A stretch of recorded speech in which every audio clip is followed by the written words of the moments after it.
Maintenant, j'aimerais partager avec vous sur ce que j'appelle le privilège. Oui, le privilège. Le privilège d'être un berger et un pasteur. Je crois que c'est une grande chose que de devenir pasteur. Et c'est l'un des plus grands privilèges. Si jamais Dieu t'autorise à devenir un pasteur ou un berger, tu sais, on t'a donné un très grand privilège. Un privilège, c'est quelque chose comme un avantage qui est donné à certaines personnes, mais ce n'est pas donné à tout le monde. Oui, c'est ce que cela veut dire, un privilège.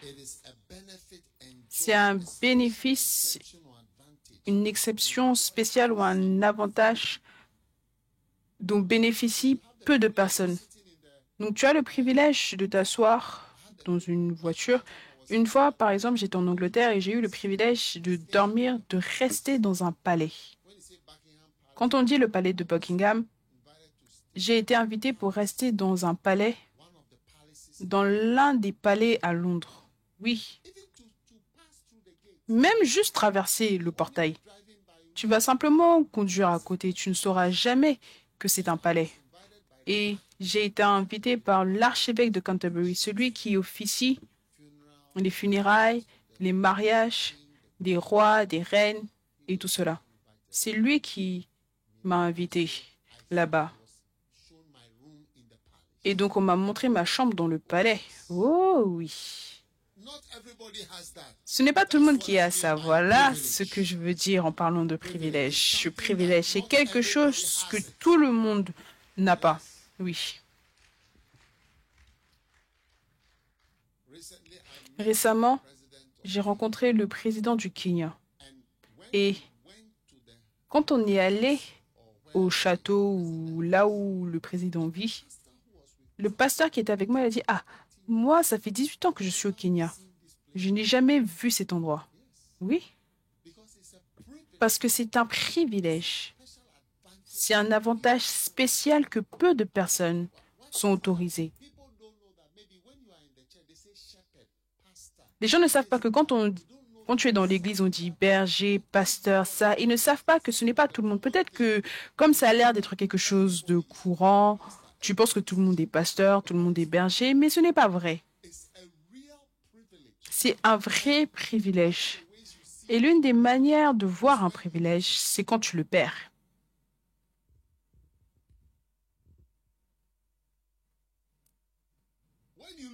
Quand tu le perds, c'est là que tu vois que ça, c'est un privilège. Ça, c'est un privilège.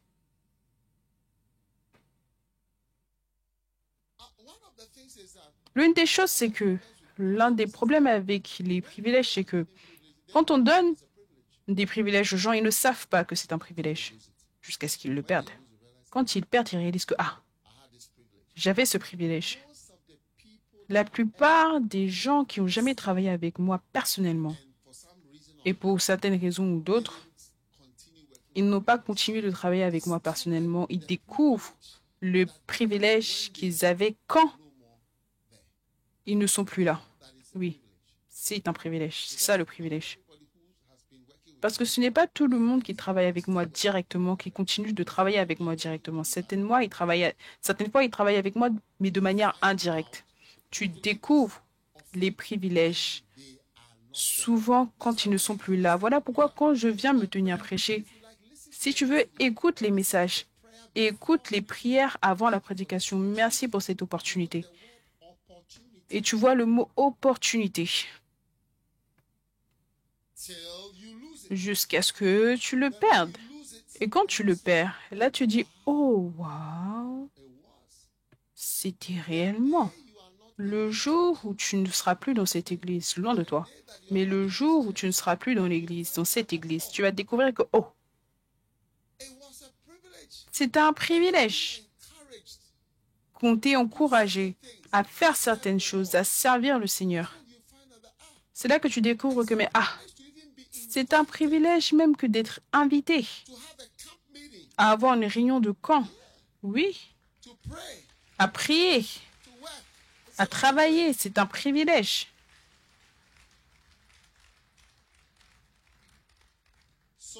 Donc,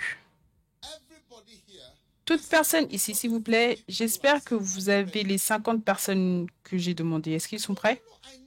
Non, non, non, j'en ai besoin. Tu vois, si vous ne l'avez pas ce soir, alors demain matin, j'ai besoin des 50. Oui, vous serez prêts le matin avec les 50 personnes. Oui. Ça, ce sont mes 50 apôtres du camp Amomos. Les apôtres Amomos.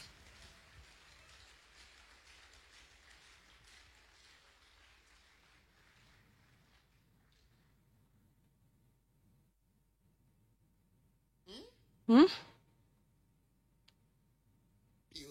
Magnifique. Donc, dès demain, tous les 50 devaient être ici. Je vais vous imposer les mains, je vais prier pour vous. Et je sais que vous avez été spécialement sélectionné au camp Amomos pour ce privilège. Amen. Avant que vous ne partiez. Amen. Dis à quelqu'un, j'ai besoin de ce privilège. Amen. Donc, vous savez, ne laissez personne enlever votre pensée du fait de devenir un pasteur, berger, missionnaire, ou être dans le ministère. Que personne ne vous trompe. C'est quelque chose que Onapo.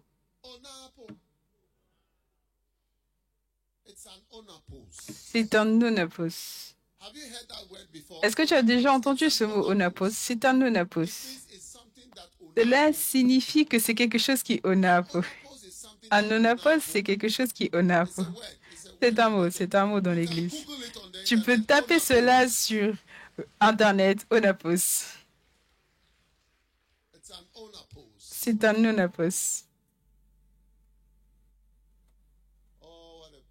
Oh, quelle bénédiction. Vous savez, je rends grâce à Dieu de m'avoir choisi. Vous savez, tous les jours, je lui dis merci. Je lui parle, merci, merci de m'avoir choisi. Pourquoi est-ce que tu m'as choisi? J'aimerais ne jamais l'entendre dire que il n'est pas heureux, il n'est pas content, quelque chose me concernant, que peut-être ce genre de choses cachées ou mystérieuses. Je pense que tu fais la chose juste, mais en fait, ce n'est pas juste. Et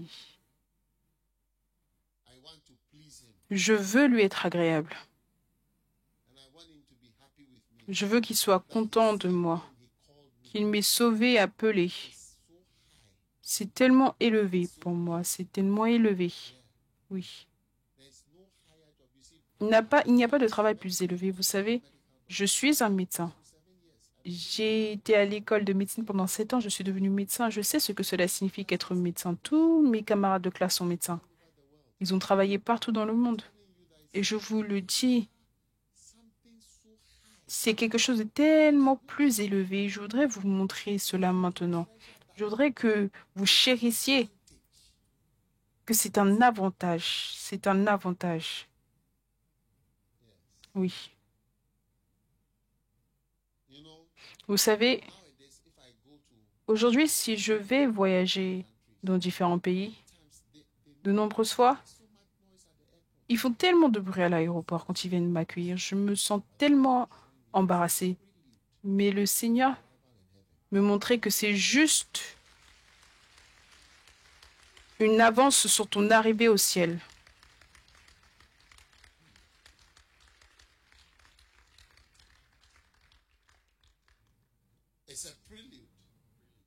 C'est un prélude sur ton arrivée au ciel. Celui qui vient à Dieu doit croire que c'est le rémunérateur, qu'il va rémunérer ceux qui de manière diligente vont chercher. Donc, il y a un grand privilège qui vole tout autour ici et qui essaye de localiser quelqu'un et de vous bénir avec ce privilège. Oui. Oui, c'est un privilège. C'est une bénédiction. Oui. C'est un privilège, c'est une bénédiction. C'est un privilège, c'est une bénédiction. Tu dois le prendre au sérieux de tout ton cœur. Que c'est un grand avantage. Oui. Que Dieu te regarde. Et je veux dire ce mot pasteur est associé avec toi. Allez, soyons sérieux. Combien ont une honte dans leur vie? Honte. Je veux voir ceux qui sont honteux. Les autres, ils n'ont aucune honte. Ceux qui ont de la honte. Ah, ne soyez pas confus, vous êtes confus. Vous vous demandez si vous levez votre main, je vais vous appeler. Vous vous demandez quelle honte est-ce que c'est?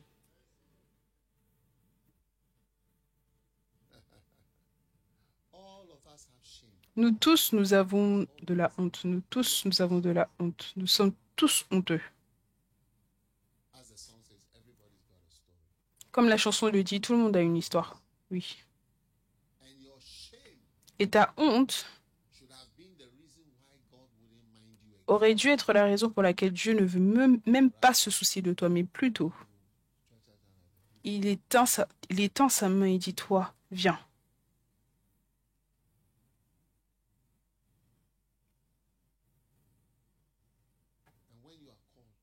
Et quand tu es appelé comme cela, tu dois être, je veux dire, oui.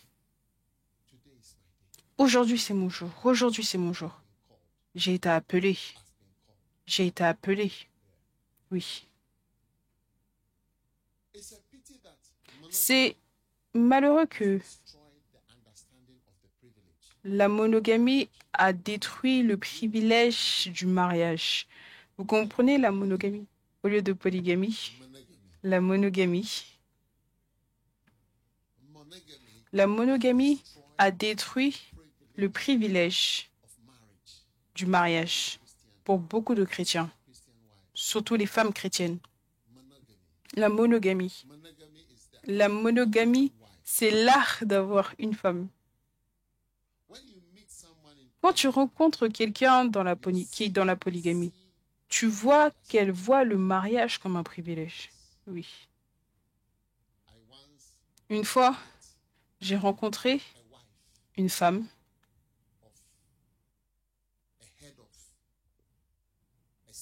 d'un chef d'un État. Et je lui ai demandé, est-ce que tu es la femme principale? Elle a dit, ah, je ne suis pas la femme principale. Donc je lui ai dit, est-ce que tu es la favorite, la femme favorite? Elle ne pouvait pas répondre. Donc je lui ai dit, est-ce qu'on t'appelle plus que les autres? Elle a dit, oui, je pense. Donc voilà comment elle sait, mais elle ne peut pas dire. Donc quand est-ce qu'ils appellent? Oh, n'importe quel moment. N'importe quel moment du jour et de la soirée, si j'ai un appel, j'y serai. Elle va s'arranger. Peu importe l'aspect qui pue et qui est présent, elle va se réorganiser. C'est un privilège. C'est un privilège. C'est un avantage que d'autres ne bénéficient pas. Vérifiez le mot privilège. C'est un avantage que les autres n'obtiennent pas et n'ont pas. Voilà ce que signifie être berger ou pasteur. C'est un avantage que les autres n'ont pas. Regarde-moi. Qui se serait soucié de moi dans ce monde? Qui se serait soucié de moi dans ce monde? Qui se serait soucié de moi dans ce monde dans lequel je suis? À part celui qui m'a créé. Vous savez comment je sais? Parce que je suis au Ghana depuis 1963 et personne ne s'est soucié de moi. C'est quand je suis devenu pasteur que l'attitude des gens a commencé à changer. Surtout les gens qui ne me connaissent pas. Si la police m'arrête, on me dit, hé, Obroni. Une fois, je prêchais, l'interprète s'est même oublié. Je dis quelque chose. Il a dit, ah, Obroni, quelque chose. Il s'est oublié. Est-ce que tu étais là ce jour-là? Non, tu n'étais pas là. C'était une croisade. Oh oui. C'était très étrange. Oui. Ça, c'est la vraie chose dans le cœur des gens. Oui. Mais quand ils ont commencé à me reconnaître que j'avais ce privilège d'être pasteur, tu les vois. Oh, merci. Oh, merci. Merci beaucoup. Merci. Oh, bénis-nous, s'il te plaît. Bénis-nous. Quel privilège. Et quel privilège que Dieu m'appelle Dagewan Mills. Je lui dis tout le temps merci. À part le salut, c'est la plus grande chose qui m'a été donnée, c'est d'être appelé. À part le salut.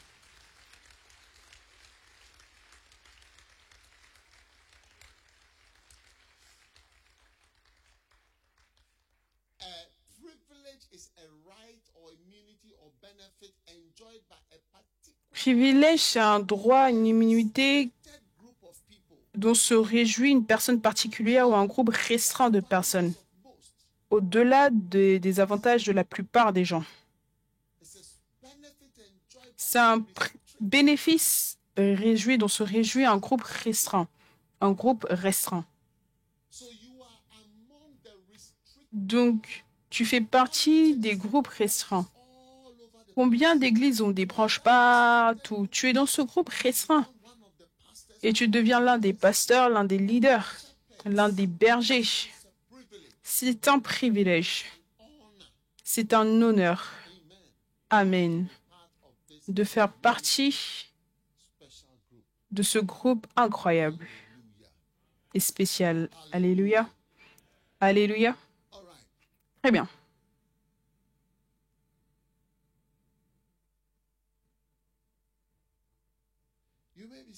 Vous pouvez vous asseoir.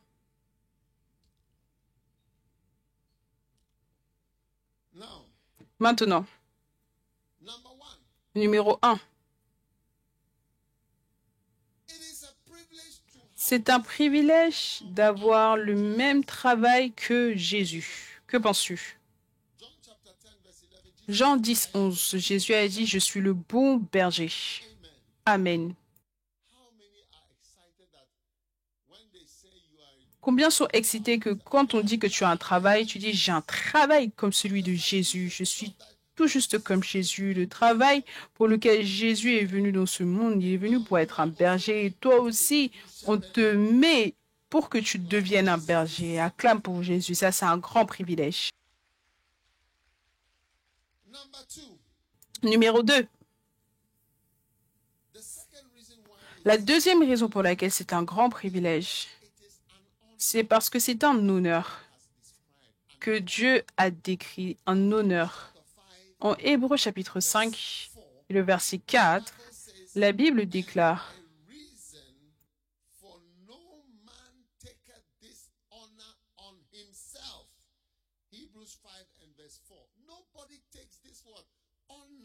Hébreux 5, 4, nul ne s'attribue cet honneur dans la version anglaise, cet honneur de lui-même, s'il n'est appelé de Dieu. L'honneur de quoi? D'être un souverain sacrificateur. C'est un grand honneur. Amen. Dieu appelle cela un honneur. Nul ne s'attribue cet honneur dans la version anglaise. À chaque fois que je consacre des évêques, à chaque fois que je mets surtout le chapeau, je leur dis, tu ne peux pas acheter ce chapeau à Melcom ou à Shellshaw en disant que je porte ce chapeau. Tu ne peux pas t'attribuer cet honneur, mais quelqu'un doit déployer cet honneur sur toi. Donc, quand on fait de toi un berger ou un pasteur ou un révérend, c'est un honneur. Regarde le verset. Nul ne s'attribue cet honneur lui-même s'il n'est appelé de Dieu comme le fut Aaron. Amen. Numéro 3. Un grand privilège pour être berger, c'est le privilège d'être emmené proche. Tu es emmené proche. Tu vois, le fait que tu sois proche, tu es proche, proche, proche, proche. Quand tu as un berger, tu es plus proche. Quand tu as un pasteur, tu es plus proche. Tu es plus proche du centre. Tu es plus proche du point le plus élevé parce que tu es un berger. En Nombre chapitre 16,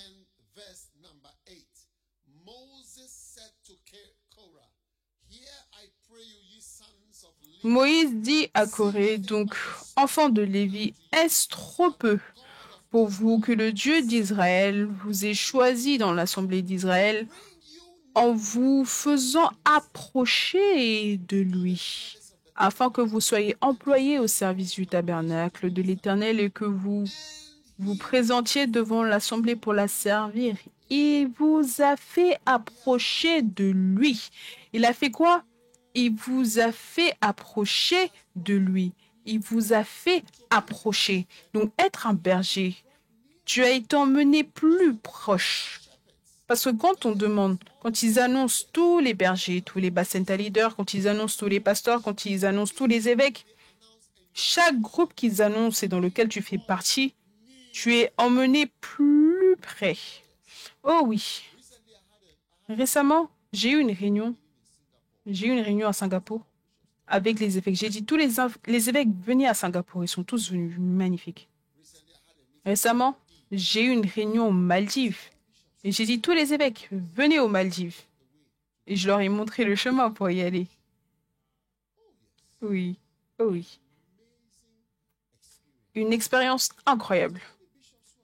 Ce n'était que des évêques. Tu vois, quand on fait de toi un pasteur, un berger ou quoi que ce soit, tu es emmené plus près. Et tu connais la raison pour laquelle tu n'étais pas aux Maldives? Est-ce que tu sais pourquoi? Debout. Est-ce que tu sais pourquoi tu n'étais pas aux Maldives? Tu ne sais pas pourquoi? Donne-lui un micro. Je ne suis pas un évêque. Exactement, c'est ça que je dis. C'est la seule raison pour laquelle tu n'y étais pas. Ce n'est pas que c'est la physique ou des mathématiques appliquées. Non. Pourquoi est-ce que tu n'étais pas là? Parce que tu n'étais pas un évêque. Oui. Même les secrétaires qui étaient là, c'était soit des sœurs ou des mères. Ça, c'est le rang d'évêque dans l'Église. Oui. Et je vais encore aller avec mes évêques dans un autre endroit, dans quelques semaines, oui. Aller à Delou, c'est un privilège. C'est un privilège. C'est un privilège. Si tu as invité dans le ministère à plein temps, c'est un privilège. Si tu as invité pour être berger, c'est un privilège. Si tu as invité pour travailler, c'est un privilège.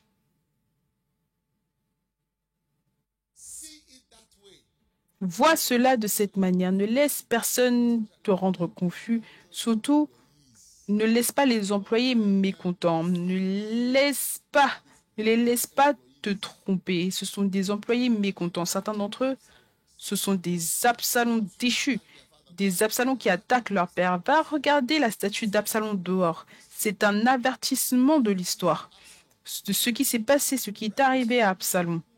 Des hommes déchus qui attaquent leur père. Est-ce que tu vas emmener ton père dans la rue pour le frapper? Non, pense-y. Est-ce que tu vas apprendre ton père qui t'a donné une naissance, qui t'a ordonné, qui t'a nommé, qui t'a aidé, qui t'a introduit, qui t'a entraîné, qui a imposé les mains sur toi, qui t'a oint, qui t'a pardonné, qui t'a aimé, qui t'a accepté, qui t'a ordonné, qui t'a nommé, qui t'a aimé? Je ne peux même pas dire les mots, il y en a tellement.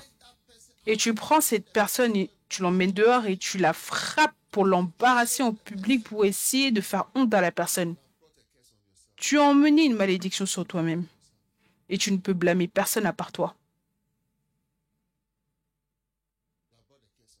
Tu as emmené une malédiction sur toi. Tu ne peux pas faire ça à ton père. Tu ne peux pas faire ça à ton père. Tu ne peux pas faire ça à celui qui t'a emmené dans le système, qui t'a honoré. Personne ne te connaissait, mais il t'a introduit. Hmm? C'est un privilège. C'était un privilège. Un grand privilège, oui. Un grand privilège. Donc vois-le comme ça.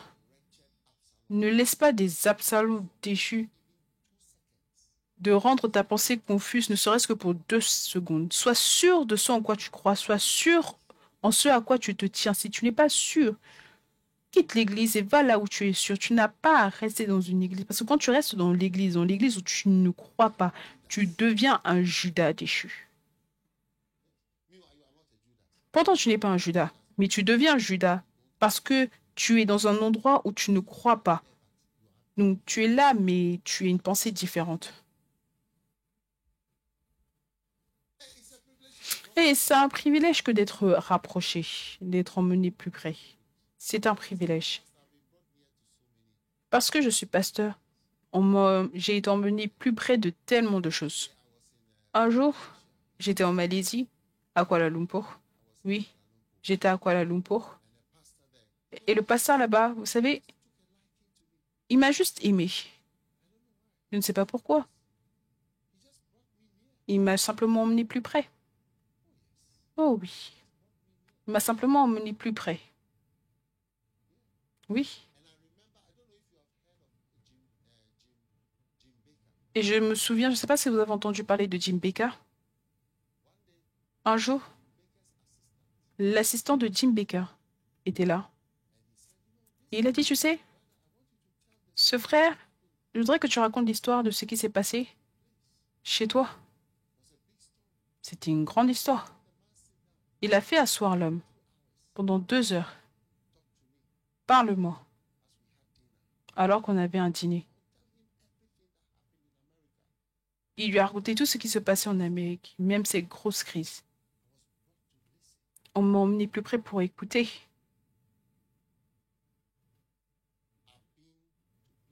J'ai été dans des endroits, j'ai été invité pour manger.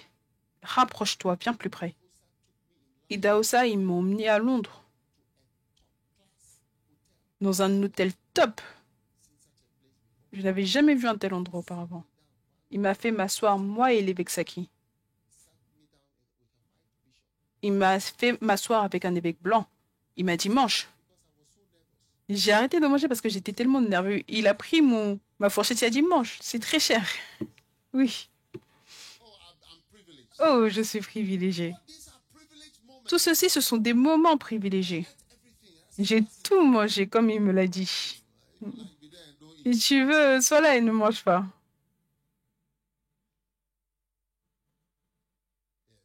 Oui. Je me souviens de l'une des choses qu'il a dites. Il a dit, Idéosa a dit que quand tu auras fait 10% de ce que j'ai fait, alors tu seras qualifié pour me critiquer. Mais si tu n'as pas fait 10% de ce que j'ai fait, n'ouvre pas ta bouche pour dire quoi que ce soit. Oh oui. Je me suis assis avec des pasteurs, gros pasteurs, qui ont divorcé. Et je me suis assis et ils ont dit, je vais te raconter l'histoire de mon divorce. Ce qui s'est passé comme un film. Ça, ce sont des privilèges. Il dit, il vous a fait vous approcher plus près. Donc tu vois des choses que les gens qui sont loin ne verront jamais. C'est l'une des grandes choses. Plus tu vas haut et plus tu portes ce travail merveilleux de berger, de pasteur, plus tu es plus proche de Dieu et du centre.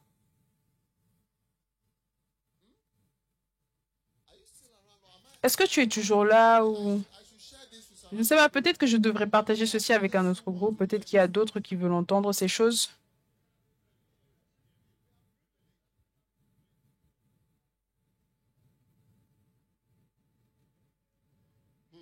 Hmm.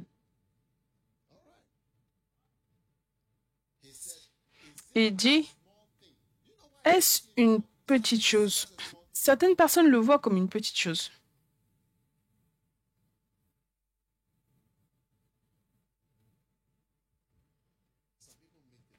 Certaines personnes commettent l'erreur de voir cela comme une petite chose. Numéro 4.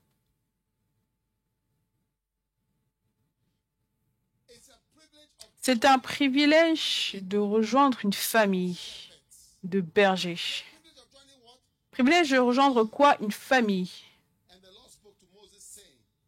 Et l'Éternel parlait à Moïse, disant, emmène les tribus des Lévites plus près, établis-les devant Aaron, afin qu'ils le servent. Nombre 3, 5.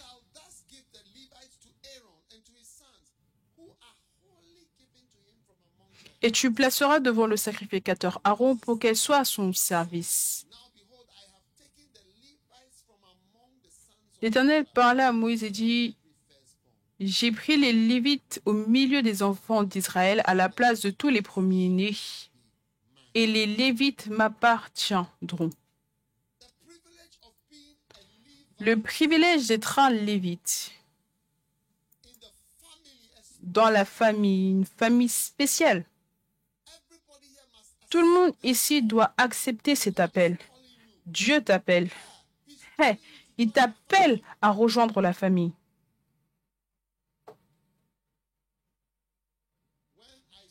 Quand je vois les gens qui épousent mes enfants, ils font partie de ma famille. Tous mes enfants qui ont leur bien-aimé ou leur marié, ou la personne mariée ou même bien-aimé, dès même l'étape de bien-aimé, ils font partie de ma famille, oui. C'est un privilège. À Noël, j'ai invité des bien-aimés et d'autres, vous tous venez. Ils font partie de ma famille. Oui. Ils font partie de ma famille. Oui. Il y a de la joie dans la famille. Ou est-ce que je dis quelque chose? Ou j'ai peur de vous?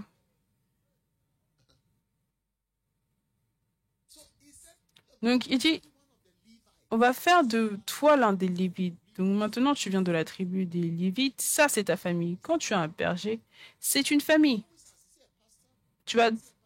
On va tout le temps demander, est-ce qu'un c'est un pasteur, c'est un pasteur, c'est un évêque? Qui est-il? Pour savoir s'il fait partie de la famille ou pas. Oh oui. Donc c'est pour cela que quand les gens partent, ils sont choqués par le fait qu'ils quittent la famille et que tu n'as plus aucune famille. Oui. Tu n'as plus personne à qui parler, personne pour te comprendre. Et ce n'est pas par rapport au fait d'être parfait. Les bergers et les pasteurs ne sont pas parfaits, mais on est dans la famille. Ta famille est parfaite, tu vois. Absolument pas. Ta famille aussi est parfaite. Absolument pas. Toi aussi, ta famille est parfaite. Absolument pas. Moi aussi, ma famille n'est pas parfaite. Et la famille de bergers, on n'est pas parfait, mais on est une famille. On est une famille. Oui. Et on aime notre famille. On aime notre famille. Oui. Et tu sais, personne ne peut venir te dire quelque chose par rapport à ta famille. Chaque prisonnier a un membre de sa famille. Chaque criminel a un membre de sa famille qui lui rend visite. Oui. Donc, tu ne peux pas venir et commencer à nous raconter de mauvaises choses par rapport aux membres de notre famille. On sait déjà quel est le problème. On est une famille. Et on sera une famille jusqu'à la fin. Oui, on sera une famille jusqu'à la fin.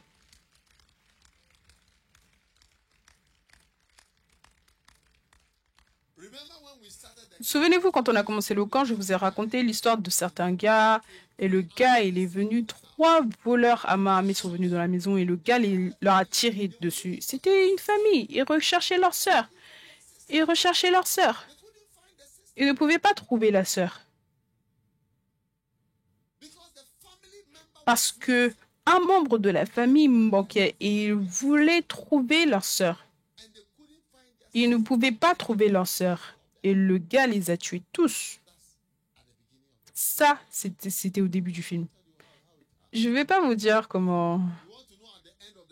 Vous voulez savoir, vous voulez connaître à la fin du camp, n'est-ce pas? On verra. Si ça revient, je vous le dirai, pourquoi pas. Sinon, vous allez devoir découvrir par vous-même. Oh, quel privilège que de faire partie de la famille. Quel privilège que de faire partie de la famille. Vous savez, un jour, j'étais en Malaisie et le pasteur Prince Gunaratnam, j'avais fini de prêcher. Et il a dit, il veut prier pour... Je ne sais pas ce qui s'était passé, mais il voulait prier pour son fils. Est-ce que tu vois?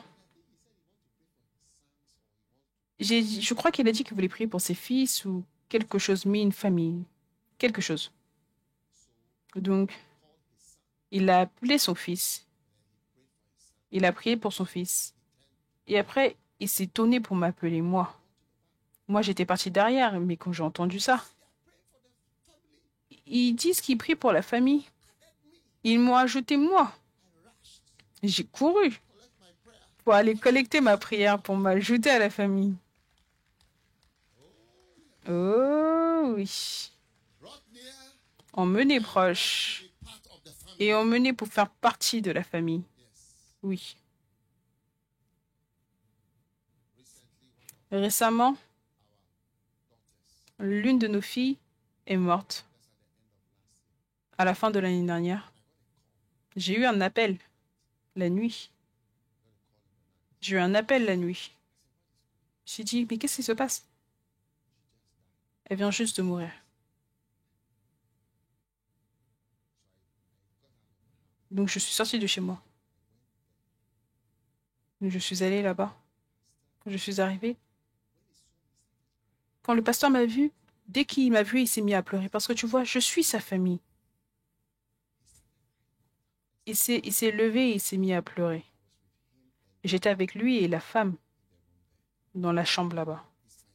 C'est mon fils. Elle est ma fille. Oui. C'est une famille. On sera ensemble là, jusqu'à la fin. Et quand tu deviens un berger ou un pasteur, surtout dans l'église, tu dis, tu ne sais pas ce que cela veut dire. Oh oui.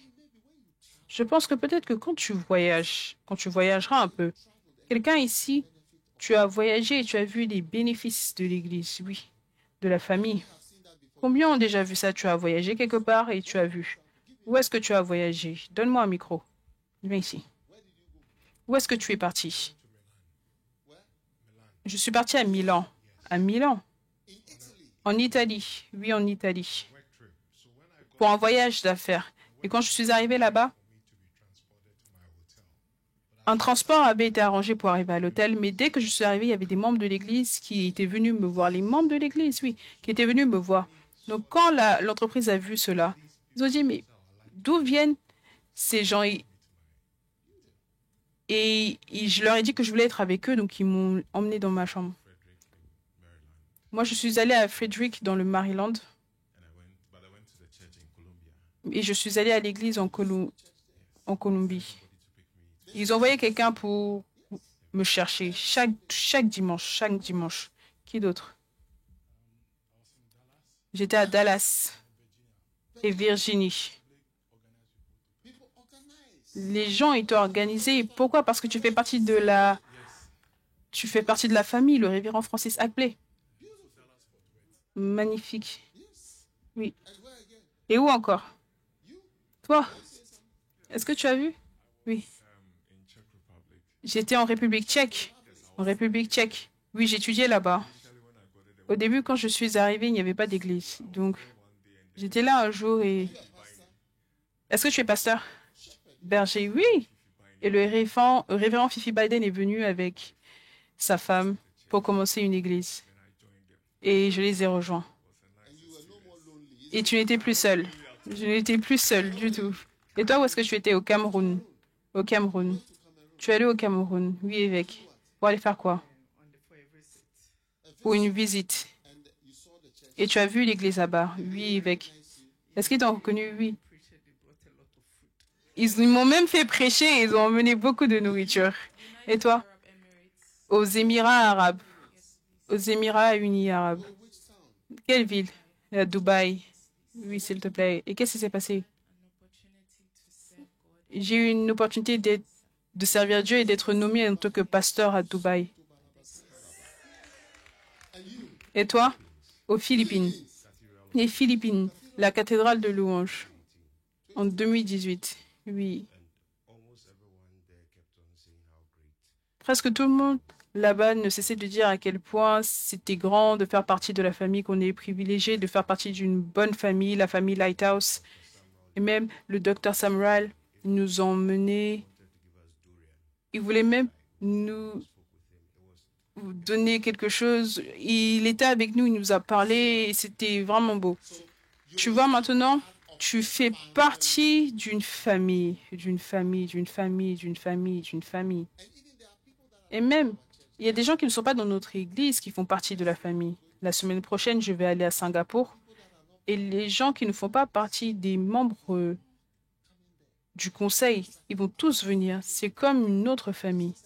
Jésus a dit, j'ai d'autres brebis, j'ai d'autres brebis. Oh oui.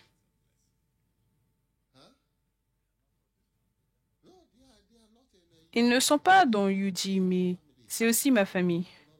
J'ai beaucoup de personnes comme ça. Les gens sont jaloux. Oh, oh, la peau fait mal aux gens. Je ne sais pas si c'est un grattement de peau ou une douleur sur la peau. La peau fait mal. Tout le monde debout, tout le monde debout, tout le monde debout, tout le monde debout, tout le monde debout. On vous entraîne à être dur.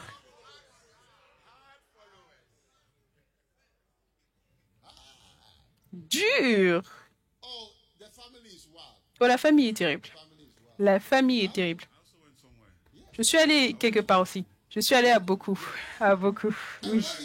Et qu'est-ce que tu as vu à beaucoup? Quand je suis arrivée là-bas, les gens étaient là en train de m'attendre. Ils m'ont mené vers un beau bureau. Ils m'ont acheté de la nourriture. Ils m'ont emmené dans un endroit où dormir. On était très heureux à beaucoup et à Yendi. Vous savez, nous bâtissons une cathédrale à Yendi. Oui. Beau bureau. Comme un bureau à Accra. Avec des gens à Yendi. À Yendi. Même pas à Yendi, mais beaucoup. Yendi, ils essayent maintenant, mais même l'hospitalité. Vous savez, j'étais à Nalerigo. J'étais à Nalerigo. Et j'ai vu nos membres. Tamale. Quand on va pour les croisades de Jésus qui guérit, on voit Tamale. Je veux dire, la nourriture qu'ils ont cuisinée pour nous. À Tamale. Ils nous ont donné un endroit où rester, où dormir. On a un endroit tout. Quand tu arrives à Tamale, tu vois, les gens dans le nord, ils n'aiment pas le sud. Parce qu'il y a une famille déjà là-bas. Les gens se sont déjà établis de Tamale jusqu'en haut. C'est merveilleux. Ils ont tout fait pour nous. Un petit déjeuner spécial. Peps, est-ce que ce n'est pas vrai? Ils ont le meilleur Aoussa Coco. Tu as une expérience à Tamale? Je me suis vraiment réjouie à Tamale quand je suis allée au-devant de l'équipe.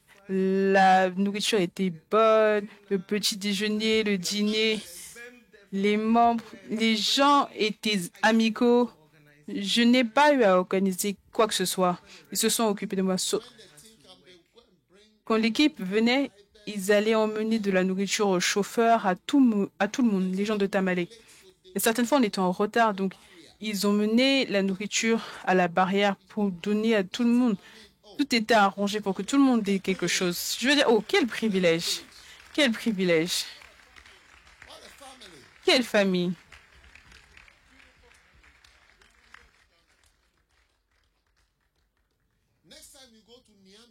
La prochaine fois que vous irez à Niamey, la prochaine fois que vous irez au Niger, vous allez voir la famille là-bas. La prochaine fois que vous serez au Burkina, vous allez voir la famille là-bas. On a 7 cathédrales au Burkina Faso, 7 cathédrales. Différentes, 7 projets. Seulement au Burkina. Et, désolé, 8 cathédrales. Oui. 8 cathédrales au Burkina. Oui. Oui. Koumassi. Quand tu traverses Koumassi, tu vois notre nouvelle cathédrale qui est en train d'être bâtie, un nouveau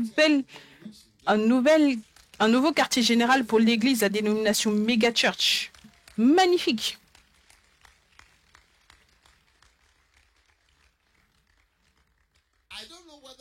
Je ne sais pas si on doit vous donner un numéro d'identification UD ou une carte UD. Oui, une carte ghanéenne UD.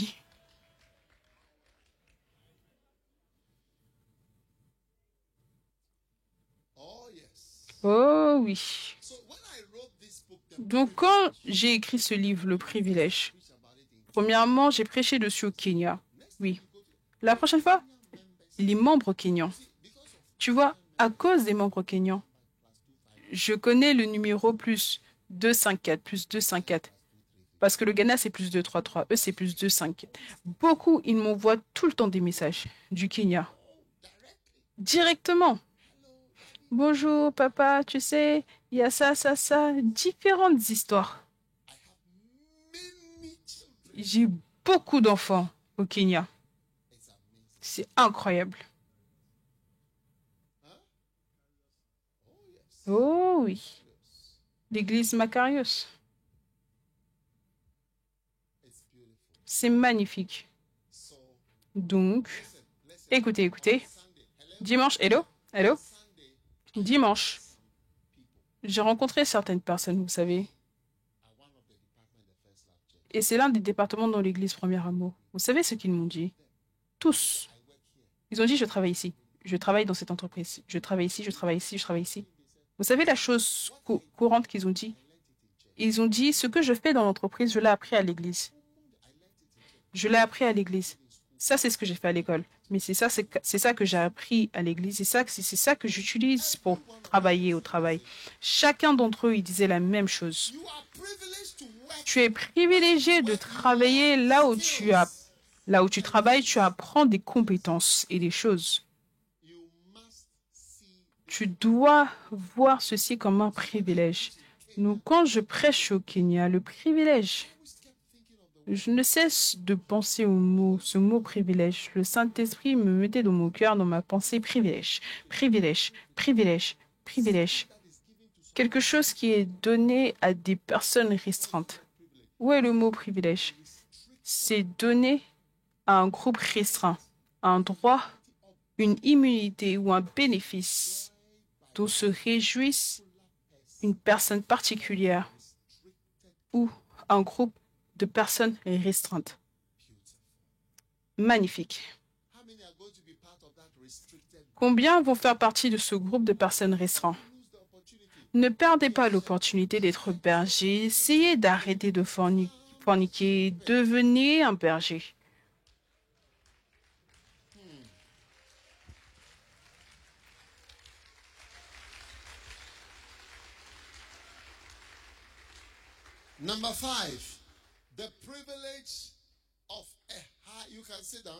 Numéro 5, vous pouvez vous asseoir. Vous pouvez vous asseoir. C'est le privilège d'un travail de haut rang. Oui. Maintenant, beaucoup de personnes n'ont pas un travail de haut rang. D'accord? Mais en Philippiens chapitre 3, la Bible déclare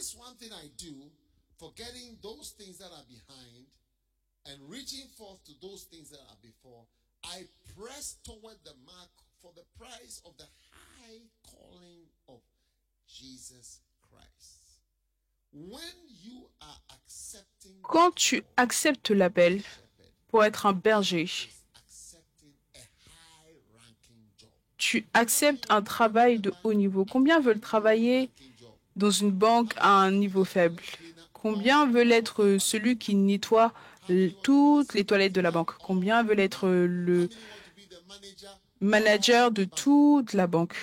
Vous ne voulez pas être manager? Vous ne voulez pas être manager? Vous voulez être celui qui nettoie les toilettes? Tout le monde va avoir un travail élevé. Être berger, c'est un travail élevé. C'est ta première opportunité pour avoir un travail élevé de haut rang. Pourquoi est-ce que je dis que c'est un travail élevé? Parce que numéro 1, c'est un travail que Dieu lui-même fait. Dieu lui-même, en 1 Pierre 5, il dit que berger, soyez les bergers du troupeau de Dieu selon la volonté de Dieu. La Bible déclare que Jéhovah, c'est le bon berger. Un berger, c'est un haut niveau. Pourquoi? Parce que Jésus-Christ lui-même est un berger. Il a dit, je suis le bon berger en Hébreux chapitre 13. Il dit que le Dieu de paix, ce grand berger, notre Seigneur Jésus, ce grand berger. Le travail d'un berger, c'est un travail élevé parce que c'est un appel élevé. La Bible appelle cela élevé. Si la Bible dit que c'est élevé, cela veut dire que c'est élevé. Tout le monde dit élevé. Dites élevé, élevé. Mon père avait un cheval qui s'appelait élevé, élevé. C'est un travail élevé, de haut niveau. Pourquoi? Parce que Dieu fait ce travail. Pourquoi? Parce que Jésus fait ce travail. Pourquoi? Parce que la Bible déclare que c'est un appel élevé.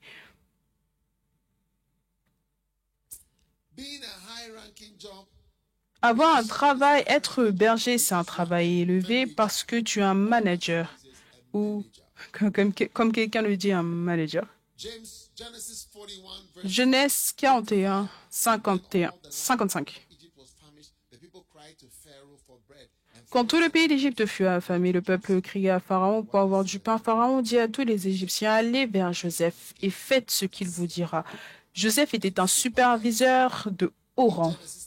En Genèse 39, 4, la Bible déclare que Joseph a été établi sur toute la maison. Tout le monde dit élevé, élevé. Haut niveau. Élevé, élevé. Haut niveau. Être berger, c'est un travail élevé parce que tu es fait directeur dans la maison de Dieu, un directeur. Amen. Tu es un administrateur. Ça, ce sont des choses élevées. On fait de toi un gouverneur. On fait de toi un superintendant. Tu es délivré d'une routine faible et d'un travail mineur. Tu es fait administrateur, manager, superviseur, gouverneur. C'est un berger. Un berger, c'est un superviseur, c'est un directeur, c'est un manager, c'est un gouverneur. Ah, quelle bénédiction. Je vais dire, certains d'entre vous, basés sur votre éducation, vous ne serez jamais fait directeur, vous ne serez jamais fait superviseur, vous ne serez jamais fait manager. Allez trouver n'importe quel autre travail. Vous ne serez jamais fait quoi que ce soit d'élevé dans n'importe quel travail que vous allez faire, mais vous venez dans la maison du Seigneur. Et là, on fait de vous un directeur, un superviseur, un manager, un gouverneur. N'est-ce pas une opportunité élevée? Quelle bénédiction! Il t'appelle directeur de centre, directeur de centre. Superviseur régional. Superviseur de constituency. Ça, tu n'entends parler de ces termes-là que pour les élections, mais dans l'Église, on a des constituencies, des départements. Quel privilège! Quel privilège!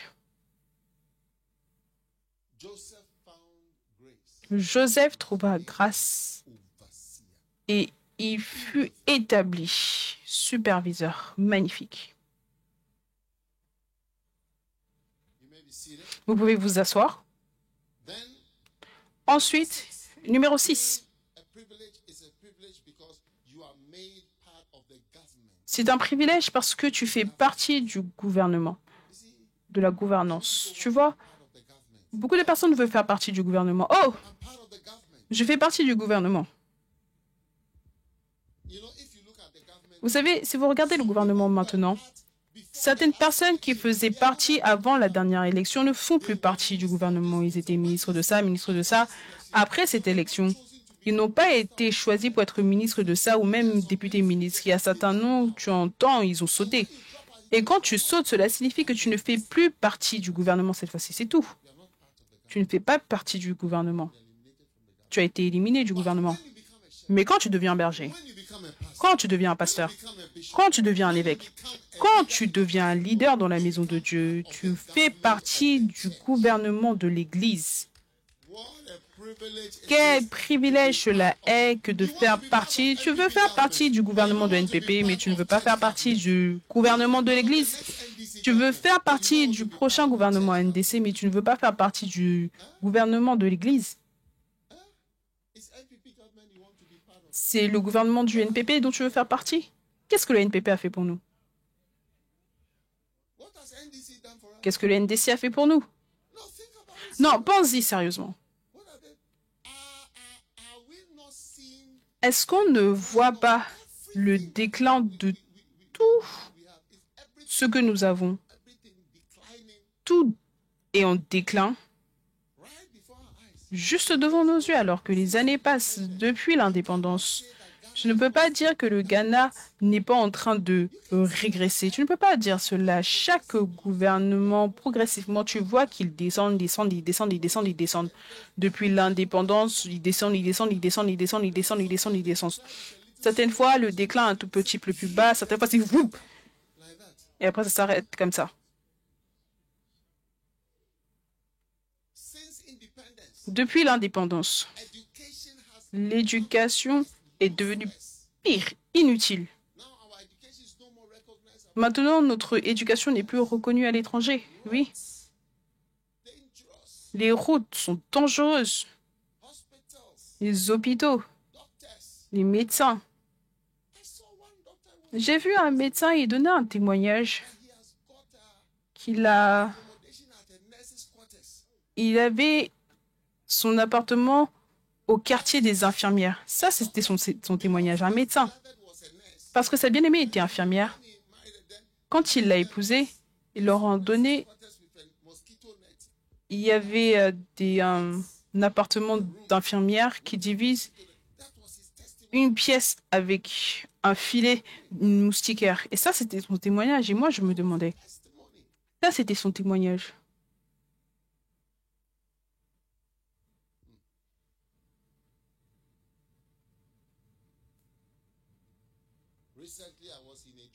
Récemment, j'étais à Ejura. Ils ont dit qu'il n'y avait pas de médecin là-bas. Il n'y avait qu'un seul médecin. Toute la ville. Je pense que quelque chose s'est passé dans la ville. Soit ils ont frappé le docteur ou ils l'ont frappé et aucun docteur ne veut plus venir là-bas. Bon, je ne sais pas ce qui s'est passé. Numéro 7. Quand tu es un berger, tu as le privilège d'un travail qui requiert des qualifications élevées. Ceux d'entre vous, vos qualifications, on ne va même pas vous demander parce qu'on sait que même l'école, vous n'êtes pas parti. Des qualifications élevées. Numéro 8. Vous avez le privilège de développer une capacité. Oh oui, une capacité. Quelles sont les capacités spéciales d'un berger? Numéro 1, s'attendre à Dieu. Numéro 2, la compétence d'écouter les prédications. Numéro 3, la compétence de prêcher. Numéro 4, la compétence de gérer les gens. Numéro 5, la compétence de leadership. Prêcher, l'idée, être en relation avec Dieu, ça, ce sont des compétences que tu as et que tu développes en tant que berger. Oui. Et c'est incroyable. Tu as des compétences, tu as un travail qui requiert des compétences. Tu vois, alors que je suis berger, je prêche, ça, c'est la compétence que j'utilise pour vivre. Tu ne peux pas me l'enlever. C'est une compétence que j'utilise pour travailler. Je n'utilise pas mes compétences médicales, mais j'utilise mes compétences pastorales. Ce sont mes compétences pastorales qui m'ont aidé tout au long. Donc, c'est un privilège. Tout le monde dit un privilège élevé. Dites élevé, élevé. Haut rang. Oh, quelle bénédiction cela est. Quelle bénédiction cela est. Amen. Et ensuite, finalement, le privilège de la loyauté. Tu fais partie tu fais partie d'une famille royale. Pourquoi je dis cela? Lis ta Bible, n'argumente pas. Il dit en 2 Timothée 4, 5, Paul a dit, j'ai combattu le bon combat, j'ai fini ma course. J'ai gardé la foi. Et donc, il y a pour moi quoi? Un bâton? Un quoi? Une couronne.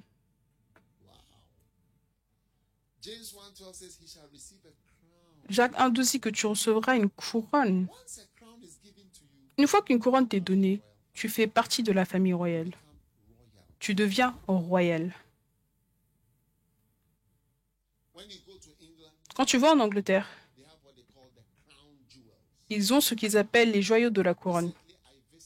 Récemment, j'ai visité l'endroit où ils gardent les joyaux de la couronne. Quand tu vois les portes qui ouvrent et ferment, là où la couronne est gardée, c'est incroyable. Quand la couronnation arrive, la couronne arrive dans sa propre voiture. La couronne arrive dans sa propre voiture. Et tu vois les diamants, des gros, des millions de dollars. Et de livres, ça vaut des millions de livres. D'Afrique, peu importe.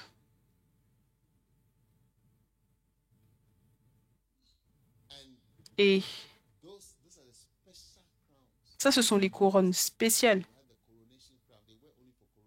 Il y a une couronne qui ne porte que pour la couronne. la couronnation. Personne ne l'a portée depuis ces dernières 60 dernières années parce que personne n'a été couronné. Il y a une autre couronne quand ils viennent lire le budget et tout cela. Donc, je suis allée dans la ville de Londres où toutes ces couronnes sont gardées. Tu vois, les couronnes énormes, des joyaux terribles. Et tu vois, est-ce que toi, tu as une couronne? Tu es juste une personne ordinaire. Moi, alors que je suis là, je n'ai aucune couronne. Mais quand tu arriveras au ciel, après avoir couru ta course finie, ta course, une couronne, cela signifie que tu te déplaces d'ordinaire à royal. Tu deviendras membre de la famille royale au ciel. Et ce, sans couronne, tu seras comme tu es au Ghana. Oui, tu seras comme tu es au Ghana. Mais certains auront la couronne. Et tu feras partie de la famille royale. Et quand tu fais partie de la famille royale, oh, des palais,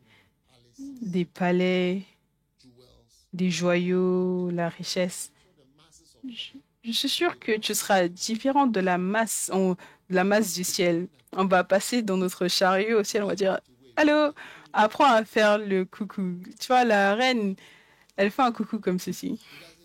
Elle ne fait pas ça. Tout le monde debout, tout le monde debout, tout le monde debout. Vous faites comme ça. Oh oui. Vous allez le faire au ciel. Dis à quelqu'un, allez, moi je vais faire un coucou comme ça au ciel. J'espère que tu feras aussi partie. Avec Eddie, un jour, toutes ces choses que je dis vont se réaliser. Un jour, ça a l'air d'être un conte de fées, quelque chose qu'on raconte simplement, mais un jour, un jour, un jour, un jour. Élevez vos saintes mains, Père. Merci pour le privilège que nous avons de te servir, le privilège de te suivre et le privilège d'un travail élevé, le privilège de faire partie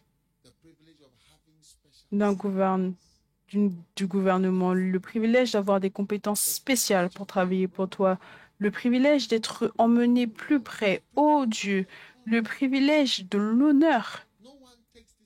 Personne ne prend cet honneur sur lui-même, mais je prie que toute personne ici ouvrira son cœur pour recevoir ce grand privilège et deviendra des bergers, des ministres à plein temps, des évêques, des pasteurs et feront partie de la famille des Lévites. Merci. Bénis l'Église Macarius avec des nouveaux évêques, nouveaux pasteurs, de grands serviteurs de Dieu qui vont faire de grandes œuvres. Pour la gloire de Dieu, nous te rendons grâce, Père, nous te louons pour tout ce que tu as fait pour nous. Dans le nom de Jésus, nous te louons à jamais, ô Seigneur. Et tout le monde crie Amen. Hallelujah.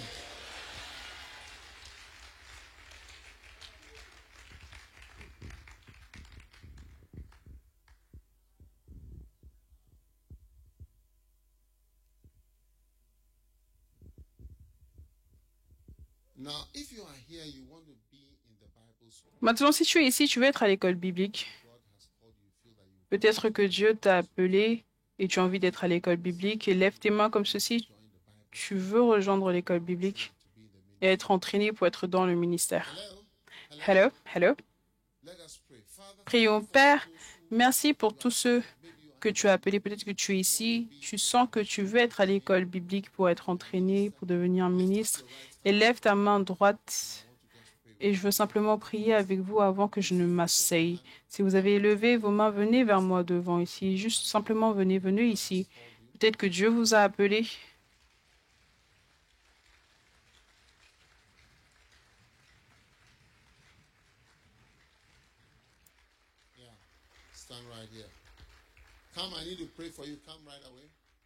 Venez, j'ai besoin de prier pour vous. Venez directement.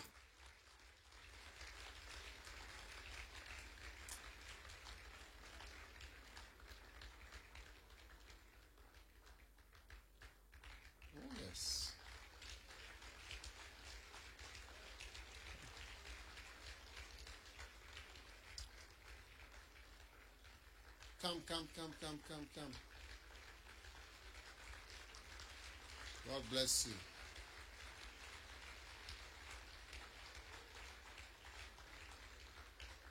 All right. Father, 1, 2, 3, 4. Père, 1, 2, 3, 4, 5, 6, 7, 8. Nouveau commencement. Élève ceci de manière spéciale, nous prions. Merci pour ton appel et l'opportunité, le privilège de venir à l'école biblique, le privilège d'être entraîné, le privilège de travailler pour Dieu, pour la gloire de Dieu. Nous te rendons grâce dans le nom de Jésus. Amen. Que font-ils? S'il vous plaît, suivez l'évêque Asimeni. Vous pouvez vous asseoir pendant un moment. Sortez votre offrande d'action de grâce. Sortez votre offrande d'action de grâce. Kézéa va simplement chanter une chanson courte et ça sera une bénédiction pour nous. Amen.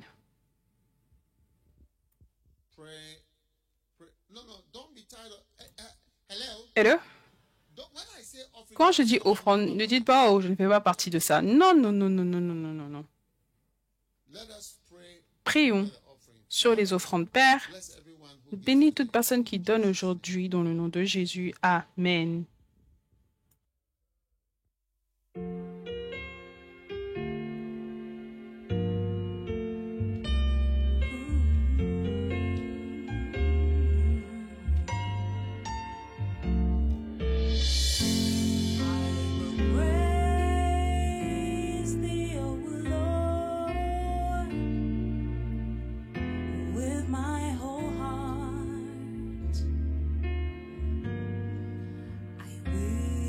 Show forth all thy marvelous works. I will rejoice in thee.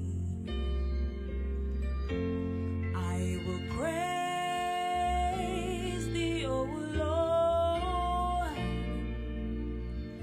with my whole heart.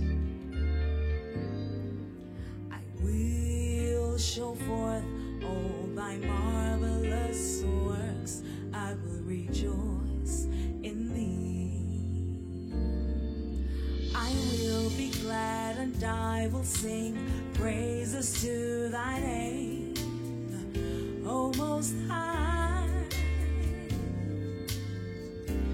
When my enemies are turned back, they shall fall and perish at thy presence, at thy presence. I will praise thee, O Lord,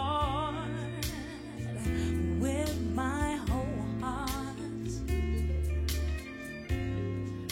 I will show forth all thy marvelous works. I will rejoice in thee.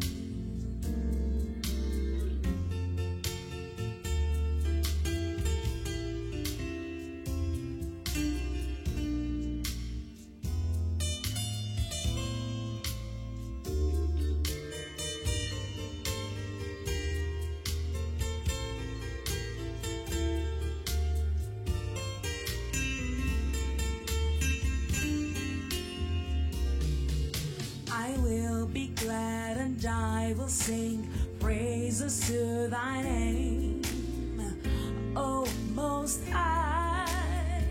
Oh, when my enemies are turned back, they shall fall and perish at thy presence, at thy presence. I will praise thee, O Lord, with my whole heart. I will show forth all thy marvelous works. I will rejoice in thee. I will show forth